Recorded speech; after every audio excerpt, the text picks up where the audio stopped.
resisting it. So there's still a very complicated story of struggle around this process of neoliberalization. So what I wanted to do then was to partly tell the story as a historical geographical story of where it originated, where it went, and how it arose in different places. But then what I did was to sort of say, well, how do we explain this story and what's it about? And there are three main threads that I looked at in the argument. The first thread is that this has to do with the power of ideas. And the power of ideas is, of course, significant historically, and therefore we have to take it seriously.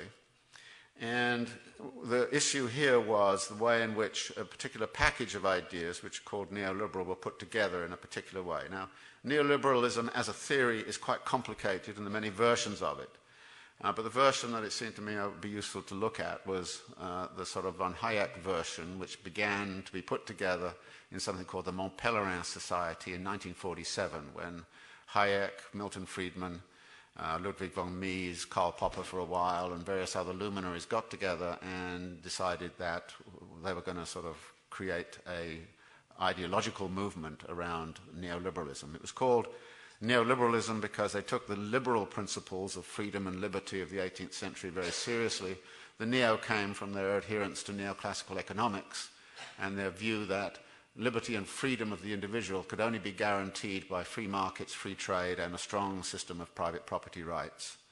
And that therefore there was a whole sort of economic theory which was backing up the political theory. Now, Hayek was very prescient in a sense. He said that it's going to take a whole generation for our ideas to become real. And what they did was they managed to get some funds together. They got think tanks together. The Institute of Economic Affairs in London early took on their ideas. They started to persuade all kinds of organizations and the media, the Financial Times and things like that to push very hard in this direction. And they produced lots of position papers and lots of ideas. But nevertheless, during the 1950s and the 1960s, they were very much a minority group. Nobody took them seriously in the halls of policy because the policy was dominated by Keynesianism and the ideas of state interventionism, which produced the social democratic state in Europe and many other sort of interventionist structures with considerable state command over the economy, of planning of industrial development and the like. And it's hard to know exactly what to call this because, you know, you'd hardly call the United States a democratic state, or a social democratic state. And so in the end we adopt the term of saying, well, during the 1950s and 1960s we had embedded liberalism, i.e. a market system which is, however, embedded in a whole set of institutional restraints, regulatory structures, institutional arrangements like unions and the like, which are actually limiting what the market can do and how it can do it, and in particular limiting capital movements and capital control through capital controls. So here you have a situation where the main arguments are Keynesian, state interventionist and the like, and that period of 1950 and 1960 was delivering high economic growth. And whatever way you look at it, it was a quite extraordinary a period in capitalist history in that economic growth was sustained, and while it had many hiccups and many marginalizing aspects, it was nevertheless a very dynamic kind of process. And so there was no reason to abandon those realms of thought. Even though all of the neoliberals were carping in the wings about there's not enough liberty and not enough freedom, there's too much bureaucracy, there's too much state intervention, the state is a big threat to individual liberty and freedom in that kind of way. The difficulty occurred, of course, in the 1970s when the embedded liberalism no longer seemed to work. And at that point, all kinds of things started to go wrong. The Keynesian techniques didn't seem to work anymore. There was a crisis of capital accumulation in the 1970s. And therefore, people started casting around saying, well, we need good ideas. Where are those ideas? And at that point, you know, the neoliberals said, me, me, me. And in the mid-1970s, they started to be listened to.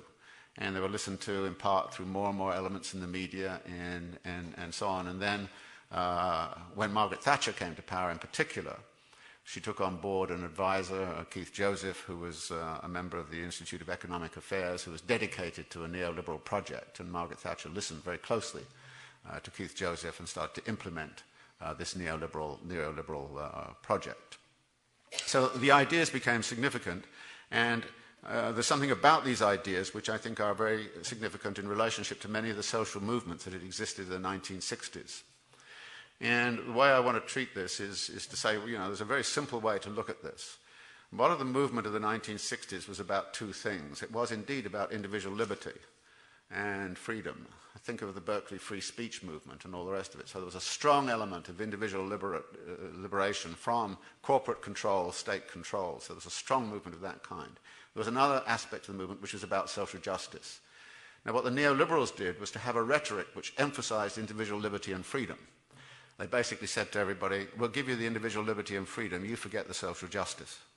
And that is in effect what has happened, it seems to me, over the last 30 years. That the emphasis upon individual liberty and freedom has been perpetually there, though of course there's a question of how it's going to be realized. It's going to be realized through consumerism and niche consumerism and all the rest of it. That's another part of the story. So the neoliberals had a very powerful rhetorical device in which to start to persuade people. And in fact, many of the people in the movement of '68 could be persuaded to take the sort of part of the neoliberal line precisely because it was about that individual liberty and freedom and the like. So this was a part of the story, and it continues to this day. And there's a sort of interesting moment in 1973, which I reflected upon when Richard Nixon, signing part of this big raft of legislation which came through in the early 1970s, setting up things like the Environmental Protection Agency, Consumer Protection, and all the rest of it. He signed all of this, which was kind of anti-corporate legislation, and he did it with a kind of a sigh. He kind of said, I guess we're all Keynesians now. But what I want to suggest to you was that it was the end of the Keynesian era. And that there's a very funny sense in which I think we are all neoliberals now. And how much we've absorbed the neoliberal ideology and we think in neoliberal terms is one of the big issues I think we have to confront, all of us, in terms of how much we've absorbed from that, so that we actually we're thinking in neoliberal terms even when we're critical of this administration or the Clinton administration or whoever. So the ideas side of things is, I think, very important.